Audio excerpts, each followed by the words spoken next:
अगस्त 1945 सुबह के 7:30 बजे जापानी रडार सिस्टम ने पूरे शहर में अलार्म बजा दिया, लेकिन वहां के लोग और जापानी एयरफोर्स को यह अलार्म सामान्य सा लगा। इसके बाद सुबह के 8 बज चुके थे। बच्चे स्कूल के लिए तैयार हो रहे थे, महिलाएं घर में नाश्ता बना रही थी और पुरुष तैयार होकर बस अपने दफ्तरों की ओर निकलने ही वाले थे। मौसम एकदम शांत था, लेकिन इसी शांत और सामान्य सुबह में कुछ ऐसा होने वाला था जो इंसानियत के इतिहास में पहली बार देखा जाना था।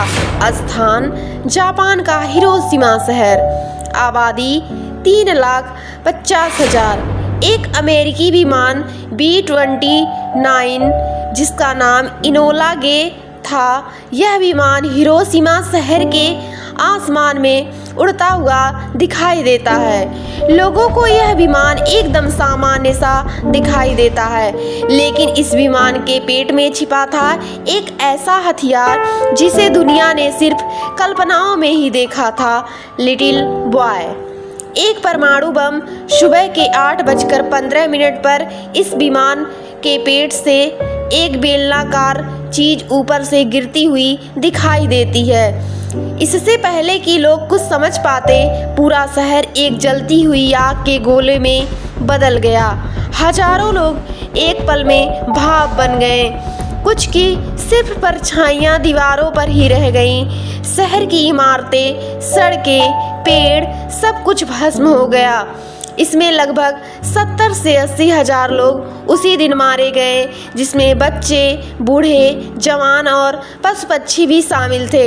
यह इतिहास का सबसे भयानक दृश्य था जिसे हर कोई देख रहा था, लेकिन इसके आगे जो होने वाला था वह दृश्य इससे भी भयानक होने वाला था।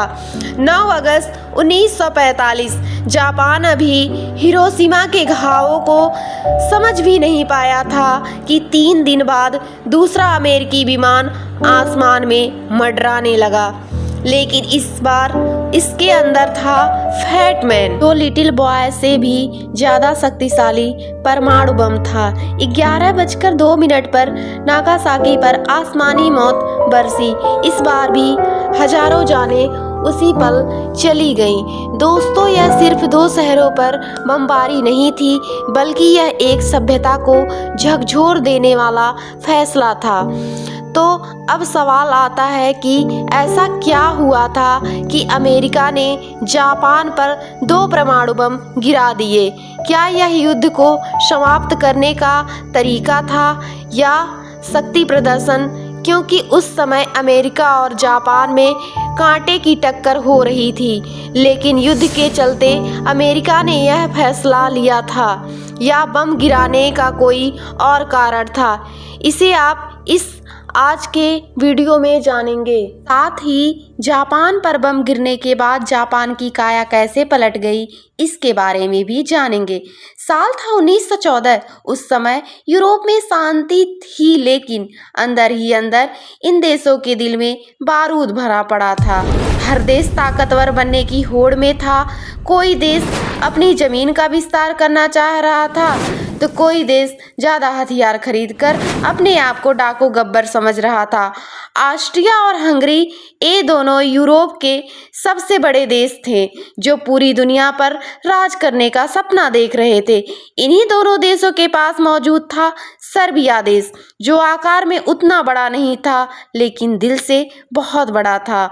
और ऑस्ट्रिया की नीति उन्हें पसंद नहीं थी, लेकिन आग में घी तब पड़ा जब ऑस्ट्रिया ने सर्बिया से सटे देश बोस्निया और हर्जेगोविना पर कब्जा कर लिया। ये थे ऑस्ट्रिया के राजकुमार फ्रांज फर्डिनेंड, जो अपनी पत्नी के साथ 28 जून 1914 को सर्बिया घूमने के लिए आए थे। उन्हें क्या पता था कि आज का दिन उनके लिए आखिरी दिन साबित होगा।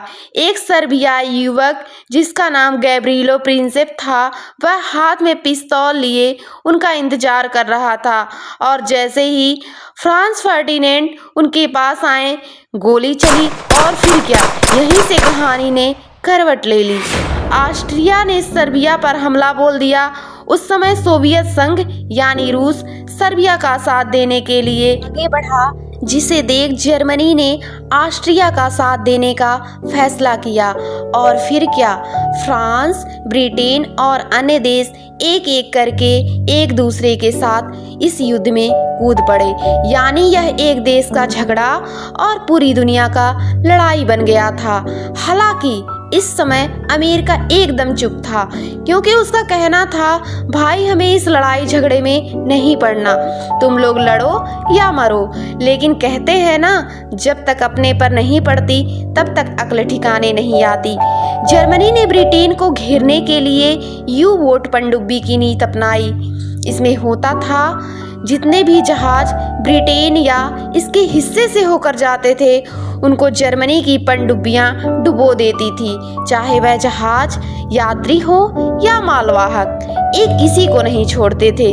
7 मई 1915 को एक जहाज जिसका नाम RMS लुसेटानिया था, ये जहाज आयरलैंड के तट पर जर्मनी के यू बोट द्वारा डुबो दिया जाता है और इस घटना में 1198 लोग मारे जाते हैं, जिसमें 128 अमेरिकी नागरिक भी शामिल थे।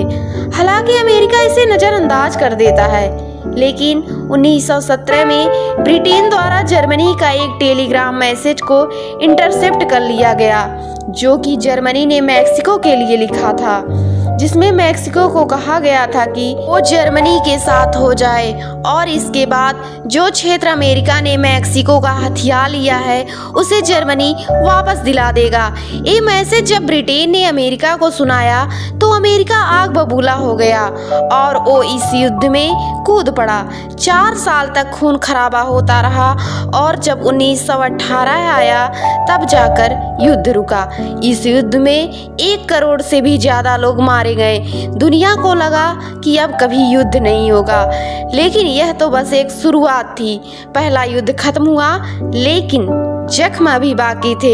जर्मनी हार गया था और उसके ऊपर बहुत सारा जुर्माना लगाया गया था। लोग बेरोजगार हो गए थे, देश गरीब हो गया था और तभी एक नया किरदार सामने आया, एडोल्फ हिटलर। हिटलर ने कहा कि मैं जर्मनी को फिर से महान बनाऊंगा। लोगों ने तालियां बजाई और उसे सत्ता दे दी, पर हिटलर का सपना था पूरी दुनिया पर राज करना। 1939 में उसने पोलैंड पर हमला कर दिया। बस फिर क्या, ब्रिटेन और फ्रांस ने जर्मनी के खिलाफ युद्ध घोषित कर दिया और दूसरा विश्व युद्ध शुरू हो गया। दोस्तों, द्वितीय विश्व युद्ध 2 गुटों में बढ़ चुका था, axis power and allied power. Axis power जिसमें 3 खतरनाक देश शामिल थे, जर्मनी, इटली और जापान। एलाइड पावर, इसमें ब्रिटेन, फ्रांस, सोवियत संघ यानी रूस और अमेरिका जैसे देश शामिल थे। हालांकि पहले विश्व युद्ध के चलते अमेरिका की कमर टूट चुकी थी, तो वो अब भी युद्ध से दूरी बना रहा था। इधर जापान एशिया के कई देशों को धूल चटा चुका था, जिसमें चीन भी शामिल था और अमेरिका चीन को सपोर्ट कर रहा था। इसके साथ ही अमेरिका ने जापान पर तेल प्रतिबंध लगाया था, जो जापान को तेल के लिए एक गंभीर संकट पैदा कर रहा था। इसके साथ ही जापान की विस्तारवादी नीति थी। उसे पता था कि अमेरिका की कमर प्रथम विश्व युद्ध में काफ़ी टूट चुकी है और अगर उस पर कोई हमला करता है तो अमेरिका को समझौता करना पड़ेगा और वह तेल पर लगे प्रतिबंध को आसानी से हटवा देगा। इसके साथ ही उसको एक बात और चुभी, जब साल 1940 में अमेरिका के राष्ट्रपति फ्रैंकलिन डी रूजवेल्ट ने अमेरिका प्रशांत बेड़े को कैलिफोर्निया से पर्ल हार्बर हवाई बेस तक बढ़ाने का आदेश दे दिया। अब जापान ने सोचा, ऐसे तो हमारा आतंक ही खत्म हो जाएगा। पर्ल हार्बर अमेरिकी नौसेना का एक महत्वपूर्ण मिलिट्री बंदरगाह है, जहां पर सबमरीन, युद्धपोत, फाइटर जेट और नेवी के सैकड़ों सैनिक तैनात रहते हैं। यह प्रशांत महासागर के बीचों बीच हवाई का एक द्वीप समूह है जो अमेरिका का हिस्सा है।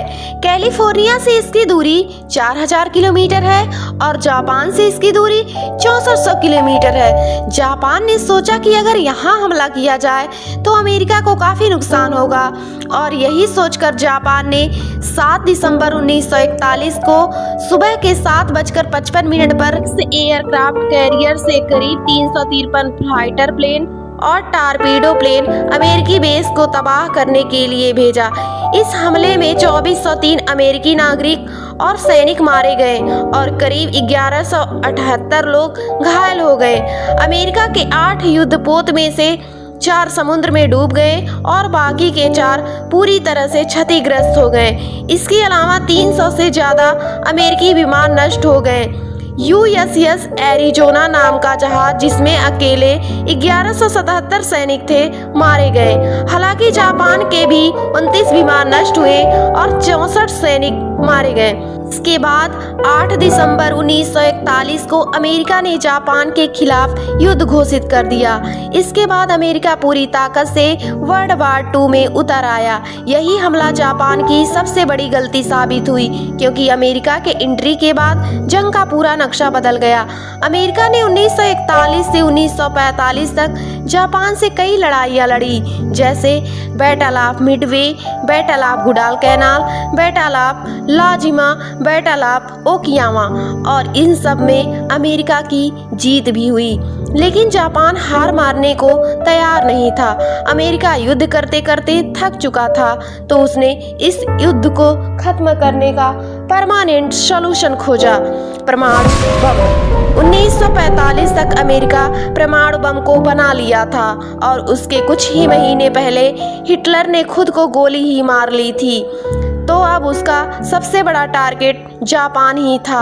अमेरिका द्वारा जापान के 2 शहर को गिराने के लिए चुना गया, जिसमें पहला शहर हिरोशिमा और दूसरा शहर कोकुरा था। इन दोनों शहरों में घनी आबादी और जापानी सैन्य अड्डा था। इसके साथ ही अमेरिका के जो वैज्ञानिक परमाणु बम को बनाए थे वो ये भी देखना चाहते थे कि आबादी वाले क्षेत्र पर इसका कितना असर पड़ता है। दोस्तों, साफ तौर पर कहा जाए तो अमेरिका का एक तरह का इंसानों पर न्यूक्लियर टेस्ट था, जिसमें हजारों लोग भस्म होने जा रहे थे। अमेरिका द्वारा उस समय तक 3 परमाणु बम बना लिए गए थे, लिटिल बॉय, फैट मैन और थिन मैन। बॉय यूरेनियम 235 से बना था, जिसमें हजारों लोग भस्म होने जा रहे थे, और थिन मैन प्लूटोनियम 239 से, और फैट मैन भी प्लूटोनियम 239 से बना था। थिन मैन जो कि गन टाइप बम था और ए लिटिल बॉय से ज़्यादा खतरनाक था, लेकिन इसमें सबसे बड़ी समस्या ये थी कि जब इसको फायर किया जाता था तो ये समय से पहले फट जाता था, इसलिए लिटिल बॉय और फैट मैन को ही चुना गया। 6 अगस्त 1945 को हिरोशिमा पर लिटिल बॉय को गिराया गया, जिसमें 70 से 80 हजार लोग मारे गए, और इसके बाद अमेरिका ने इसके 3 ही दिन बाद 9 अगस्त को कोकुरा पर बम गिराने के लिए बॉक्सर नामक विमान से फैट मैन को भेजा। लेकिन कोकुरा के पास जैसे ही विमान पहुंचता है तो वहां का मौसम अचानक खराब हो गया। इसके बाद चालक को अल्टरनेटिव शहर के तौर पर नागासाकी को चुनना पड़ा और फैट मैन को वहीं गिरा दिया गया, जिसमें आज तक 75,000 लोग मारे गए, जबकि लिटिल बॉय से आज तक 1,40,000 लोग मारे गए। अगर फैट मैन को कोकुरा शहर पर गिराया जाता तो यह लिटिल बॉय से ज्यादा तबाही लाता। इसके बाद जापान की सरकार को आ गया कि और लड़ना मतलब पूरे देश को खत्म कर देने जैसा है, इसलिए 14 अगस्त 1945 को जापान ने आत्मसमर्पण कर दिया और 2 सितंबर 1945 को वर्ल्ड वार 2 खत्म हो गया। लेकिन हिरोशिमा और नागासाकी पर बम गिरने के बाद सालों और महीनों के बाद भी लोग कैंसर और जन्मदोष और त्वचा रोग से पीड़ित थे। इनमें कई पीढ़ियों तक मानसिक और शारीरिक बीमारियां चलती रहीं। लोग सदमे में थे, परिवार बिछड़ गए थे, हजारों बच्चे अनाथ हो गए थे। हालांकि अमेरिका ने इसके बाद जापान की काफ़ी मदद भी की, जिसमें टेक्नोलॉजी, एजुकेशन और इंडस्ट्री जैसे बड़े चीज़ शामिल थे। इसके चलते जापान 20 से 30 सालों में दुनिया की टॉप इकोनॉमी बन गई। बम ने जापान को तोड़ दिया था, लेकिन अमेरिका ने उसे फिर से खड़ा किया। आज जापान और अमेरिका करीबी मित्र हैं और साझेदार भी। दोस्तों, यही तो इतिहास की सबसे बड़ी विडंबना है कि सियासत इस कदर कुछ आवाम पर एहसान करती है, पहले आंखें छीनती है, फिर चश्मा दान करती है।